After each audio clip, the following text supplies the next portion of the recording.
সাইজে হাগিস পাওয়া যায়। গুড মর্নিং গাইস, এই হচ্ছে আমাদের কুটনি। সকাল সকাল বাথরুমে গিয়ে ফ্যাচাত করে হয়ে গেছে।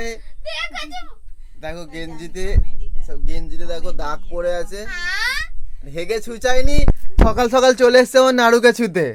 ছাড়, বেশ করেছি। নাড়ুকে ছাড়। ছাড়বো না। দেখেছো আমি এখনো কিন্তু ঘুম থেকে উঠিনি। আমাকে ঘুম থেকে তুলেছে। ওর কি হবে, টিপ পড়েছে দেখো না কপালে। আমি ওকে বলছি টিপটা খুলে তুই টাঁকের ওপরে গিয়ে পড়। স্লিপ কে উপরে উঠে যাচ্ছে। হ্যাঁ, স্লিপ কে উপরে উঠে যাচ্ছে না টিপটা।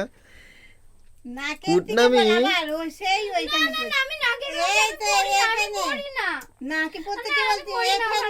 সকালবেলা চলে এসে কুটনামি করতে। লোকজন জানো টিপ পড়ে না, থুতু দিয়ে পড়।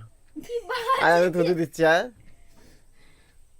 লাগবে না, এক বাটি থুতু দিচ্ছি, বাড়ি নিয়ে যাবি, প্রত্যেকটা টিপ গুলো চুবিয়ে চুবিয়ে পড়বি। দরকার নেই।